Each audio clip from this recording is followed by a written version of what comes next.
Previously on the Exploring India edition. We get a sense of peace and comfort here. The mazar of Hazrat Nizamuddin Auliya, the teacher that taught Hazrat ख़hāliq the Quran. Famous handicraft item from Kashmir, the handmade, hand-painted. You know, a handmade tradition of the carpets, how it came into Kashmir was from Sufi saint Hazrat Amīr Khusro.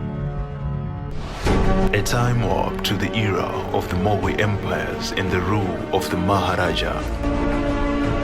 The Exploring India edition of the Faizal show takes you on an adventurous journey, immersed in rich culture and history. India is the epitome of wisdom surrounded by history. Explore the bustling streets, the cuisine, and the life and path treaded by sages on this epic journey through India.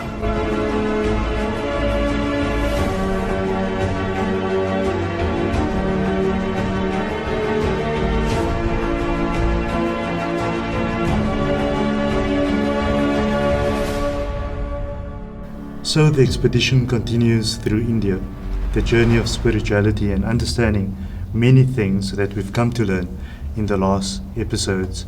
Today I'm joined by Amīr, and he's, as you know, you see him frequently on the journey itself, but we want to talk about some of our experiences as we go along. But before we do that, note on the last episode we've seen the carpets, how that's made in Kashmir. We've looked at some of the handcrafted items, but today we take on a very different form, and that's it, directly into the center of spirituality through the visit to Hazrat Nizamuddin Auliya and also Amīr Khusro and others that lay buried in his very blessed precincts. Uncle Ahmed, as I call you on the show, I would want to continue calling you Uncle Ahmed for various reasons, but this episode we go into the very holy precincts of Hazrat Nizamuddin Auliya, one of the very key spiritualists of India. How did you feel before going there, knowing that we're going into this very inner sanctum? What was your expectations like?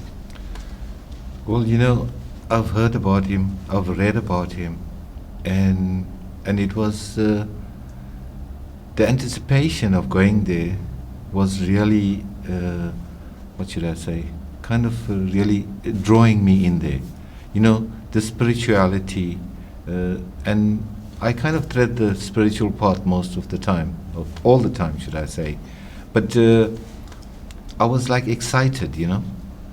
But when I got there, it was like something that you can imagine what you're going to experience, but you never can really see when you actually get there what you experience.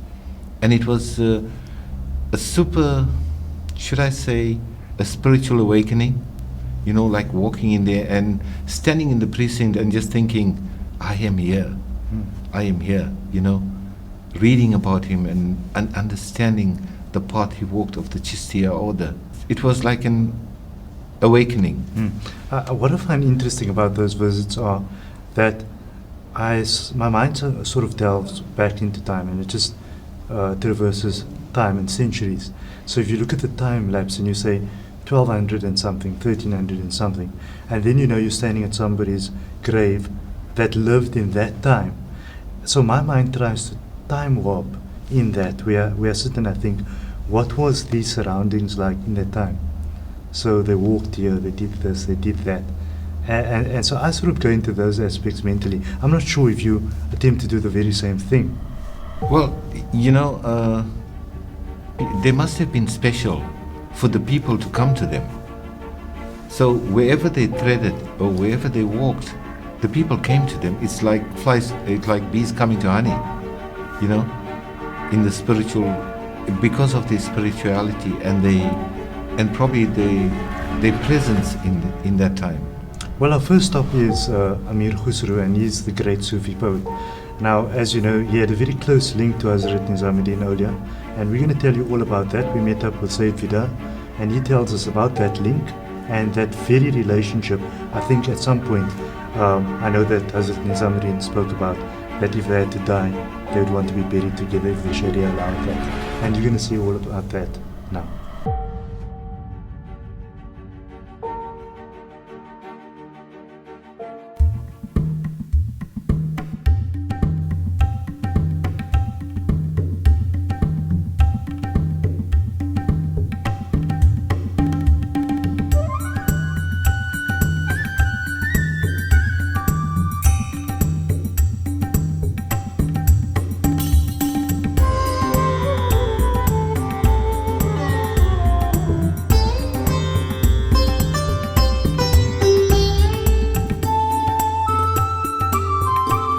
Well, the Hazrat Nizamuddin Dargah is the Dargah or mausoleum of the world's most famous of Sufi saints, Nizamuddin Auliya.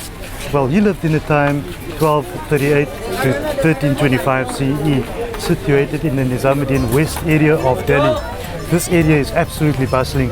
The way the gullyways to the particular Dargah is moving. It's gullies.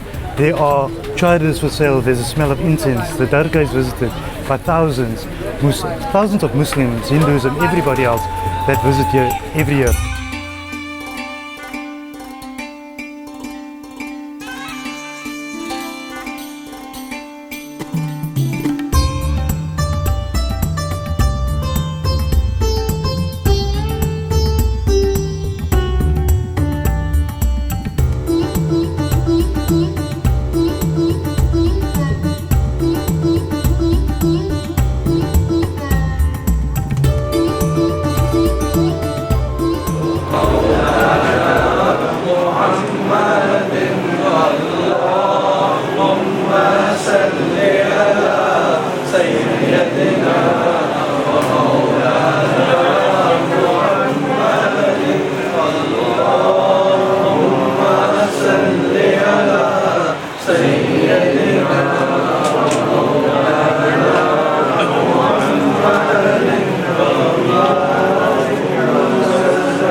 ربنا آتنا في الدنيا حسنة وفي الآخرة حسنة وقنا عذاب النار وقنا عذاب القبر وقنا عذاب الحشر وقنا عذاب الدين وقنا عذاب الميزان وادخل جنة مع الأبرار يا عزيز يا غفار يا أرحم الراحمين يا رسول الله انظر حالنا يا حبيب الله اسمع قالنا إنني في بحر هم مهرق خذ يدي ساحل لنا أشقالنا या हुजूर हज़रत अमीर खुसरो रहमतुल्लाह अलैह आपकी बारगाह में ये तमाम लोग साउथ अफ्रीका से हाजिरी देने के लिए आपकी बारगाह में फूल चादर नजराने अकीदत पेश करने के लिए हाजिर हुए हैं। इन सब की हाजिरियाँ ज़ियारत सलाम फूल चादर अपनी बारगाह में कबूल फरमा लें। हुजूर इन सब के लिए दुआ फरमा दीजिए, अल्लाह ताला इन सब की उम्र में बरकत फरमा दे, रिज़्क़ में बरकत फरमा दे। या हुजूर दुआ फरमा दीजिए, अल्लाह ताला इन सब के कारोबारों में बरकत अता फरमा दे, इनकी तमाम परेशानियों को दूर फरमा दे, इनके तमाम मसाइल को हल फरमा दे, इनके तमाम जितने बुजुर्ग हयात हैं उनका साइन के सर पर कायम दायम फरमा दे। या हुजूर दुआ फरमा दीजिए जितना हयात है उनका साइन के सर पर कायम दायम रहे, सेहत सलामतियों के साथ रहे और तमाम जितने मरहूम हो गए सबको। Behind me you see the grave and the shrine of Hazrat Nizamuddin Auliya. We just came from Hazrat Amīr Khusro and the tensity in the air is something interesting.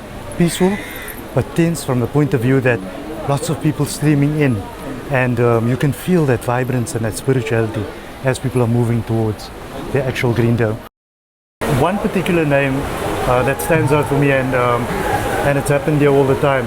From the time I left South Africa till the time we came right here into New Delhi, and that is Fida Bhai on the side, Fida Muhammad Nizami, and Sayyid Fida Muhammad Nizami.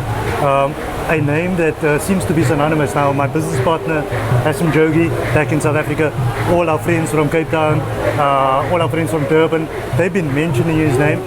I didn't think much about this, but when I got here and I realized that he's really the guy that you're supposed to talk to. He does anything and everything, and if you're with him, you are totally safe.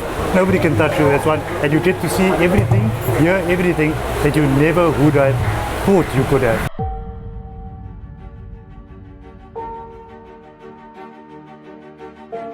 On screen we had some of the sayings and some of the poetry of Amīr Khusro. Very deep, I must say. The one thing that resonates with me was what he said about his mother. When he lost his mother and he lost his brother at the same time, as you heard in the story, that for him was a defining moment. He was 47 years old, I think, but that defined a large part of his latter life, if you read his biography, and that stood out for me. One of the things, Uncle Ahmed, for me was the hospitality we received. And I don't mean hospitality in terms of maybe catering, but the fact that we got taken into these very enclosed, sacred areas where thousands of people wait in a queue all the time. We got taken in on special passes, whatever you want to call that. Whether that special passes came from the saint himself, or whether that came from organizers, wherever it was irrelevant. But the fact was that we got special treatment. You want to talk about that? My understanding is any saint that you visit, and you might decide that you want to visit him, but if he doesn't call you to his resting place, you're not going to visit him. You can make all the plans. It's an invitation. Yes, you have to get an invitation. And our invitation was by special invites, should I say, because we felt the place was cleared for us. They gave us enough time to spend in the mazar itself, and we could take our time, and there was no rush. Usually, I mean, traveling like this, and we've seen the lines waiting outside to come in after we finished, and when we walk out we can see the lines, the queues that were waiting for us. And I think it was more the hospitality of the wali that was buried there, the friend of Allah, that actually invited us and wanted us to benefit from him. Of course. So the next section also shows you some visuals of some of the Qawwali that was going on there, and there was I know groups come there all the time and they perform there, and I don't know if you want to expand on maybe perhaps a reason for that.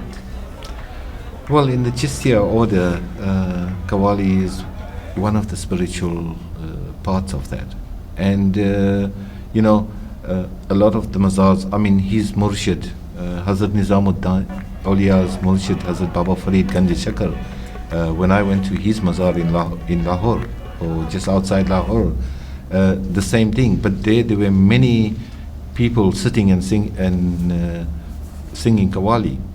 But that was more from the spiritual aspect of the Chistiya order.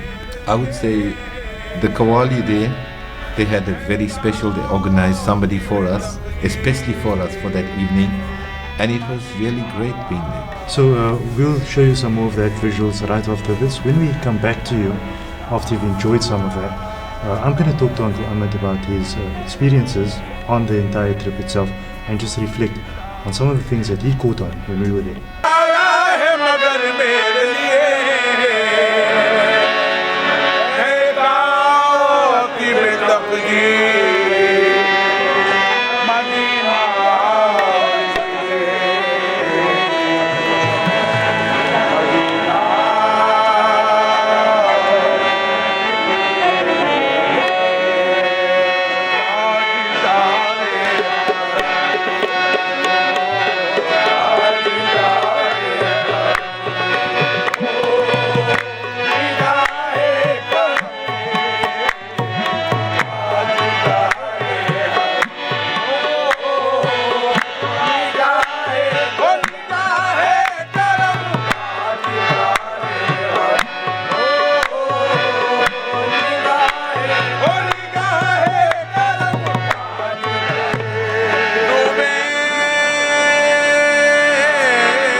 I'm now sitting just outside the holy precincts of Hazrat Amīr Khusro.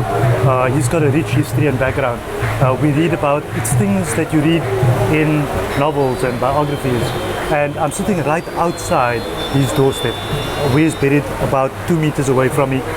Fidada is going to probably give us a few lines about his biography and what the significance of his life is, and that indelible mark that is left on the Sufistic history in Islam. The personality of Hazrat Amīr Khusro rahmatullah alayh is very big. They don't need any introduction because everybody knows him because of Hazrat Nizamuddin Auliya rahmatullah alayh. And he was only around 8 years old when his father, Hazrat Saifuddin Mahmud Turk rahmatullah alayh, who was the murid of Hazrat Amīr Khusro rahmatullah alayh, brought Hazrat Amīr Khusro into the Khanqa of Hazrat Nizamuddin Auliya rahmatullah alayh. But Hazrat Amīr Khusro rahmatullah alayh stopped right outside the Khanqa, and he was very practical man. He don't believe in blindly or without any practicals. They don't believe.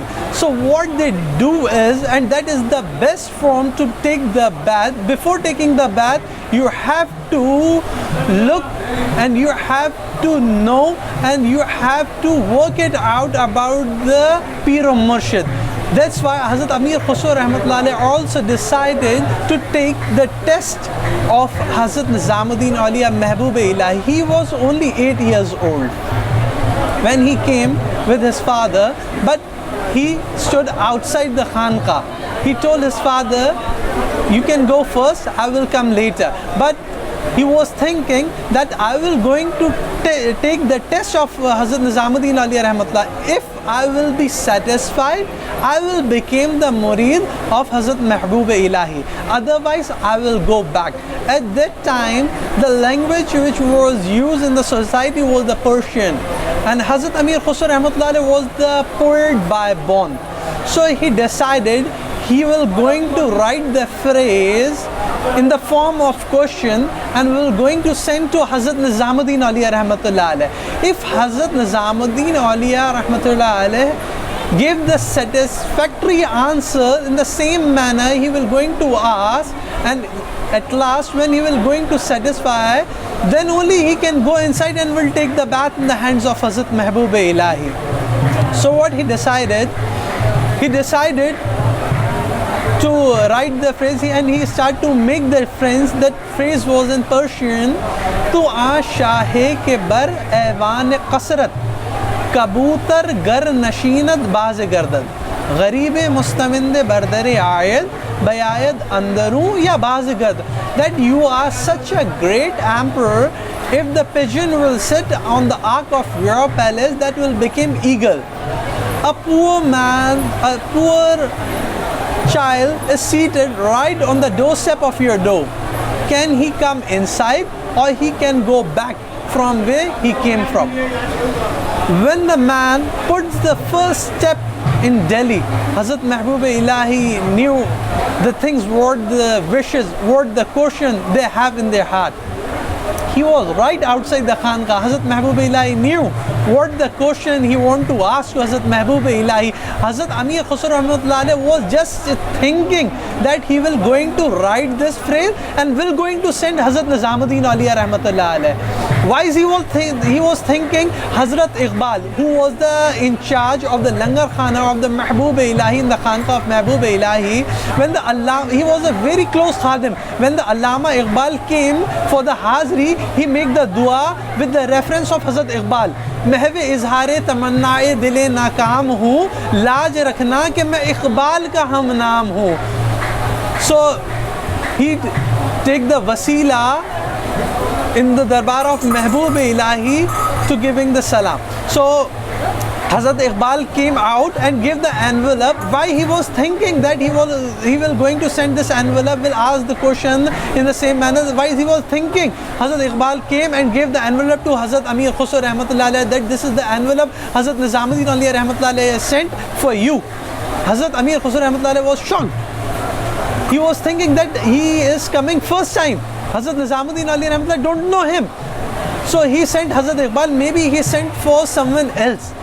But Hazrat Iqbal said, no, this is sent for you only. And he opened the envelope. And the answer was written on that. Bayayad amdaru marde haqiqat ke bama yek nafas hamraz gardad. Agar ablahabu wade marde nada azar rahe ke amad baz gardad. If you are such a great man, or you are such a man, so you can come inside and be a part of our secret. Be a part of our secret. If you are stupid, if you don't have any sense, so go back from the place you came from. So Hazrat Amīr Khusro rahmatullah alayh get into the Khanqa of Hazrat Mehboob-e Ilahi and took bath in the hands of Mehboob-e Ilahi, and then at that time Hazrat Amīr Khusro rahmatullah alayh wrote the kalam, Aaj rang hai ma rang hari, mere mehboob ke ghar rang hari. That all the kalam written by Hazrat Amīr Khusro rahmatullah alayh, wherever there is a mahfil of sama, starts with the kalam of Hazrat Amīr Khusro rahmatullah alayh, man kuntu mawla, in the praise of Hazrat Maula Ali karamallahu wajhu, and ends also with the kalam of Hazrat Amīr Khusro rahmatullah alayh. Without the history of Hazrat Mehboob-e Ilahi, Hazrat Amīr Khusro rahmatullah alayh history was incompleted. And without the history of Hazrat Amīr Khusro, the history of Hazrat Nizamuddin Auliya rahmatullah alayh is incompleted. Because Hazrat Nizamuddin Auliya rahmatullah used to say that don't make the dua for your long life Khusro, make the dua for me. If I will not be there, you can't live without me. This is the muhabbat, this is the practical, and this is the unique example you will get from the Piri and the Murid. If you want to see the real Murid, Hazrat Amīr Khusro rahmatullah alayh is the example. If you want to see the perfect Piro Murshid, there is the Piro Hazrat Nizamuddin Auliya rahmatullah alayh. So if you see the history of Hazrat Nizamuddin Auliya rahmatullah alayh and the history of Hazrat Amīr Khusro rahmatullah alayh, then only you can understand the meaning of taking the bath and how the Murid have to do when the Piro Murshid asks to do something. There is no discrimination. There is no discrimination on the basis of caste, color, language, on sex in the Bargah of Hazrat Mehboob-e Ilahi one side, and other side, all the people who come for the ziyarat of Hazrat Mehboob-e Ilahi, they come first to Hazrat Amīr Khusro rahmatullah alayh, because Hazrat Nizamuddin Auliya rahmatullah alayh never refuses the things which was asked by Hazrat Amīr Khusro rahmatullah alayh. Even after 700 years of the Visal of Hazrat Mehboob-e Ilahi and Hazrat Amīr Khusro rahmatullah alayh, the people come first to Hazrat Amīr Khusro rahmatullah alayh, put the flowers here, put the chadar first here, then with the wasila of Hazrat Amīr Khusro, they go to the Darbar Sharif of Hazrat Nizamuddin Auliya rahmatullah alayh. So this is the basic in the starting history of Hazrat Nizamuddin Auliya rahmatullah alayh and Hazrat Amīr Khusro rahmatullah alayh come to closer and closer day by day. And then Hazrat Nizamuddin Auliya rahmatullah alayh usually said, if the Shariat allows me, so I and Hazrat Amīr Khusro will bury in the same grave. And on the day of judgment, when Allah subhanahu wa ta'ala will ask me what you bring from this world, I will put Hazrat Amīr Khusro rahmatullah alayh in front of Allah subhanahu wa ta'ala. So this one day in New Delhi, this is the day that Ahmed's shoes, Ahmed, our technical guy, shoes got stolen. He either donated that, I'm not sure what the reasoning was, but he came without shoes back. He managed to buy something else, and we're going to show you that in one of the upcoming episodes. But to my surprise, both Ahmeds were up to something on that day. The other one was begging outside the mosque. And so those are the kind of things that you're going to get to see in upcoming episodes. But I went to ask Uncle Ahmed while I had him here, did he manage to make any cash at all?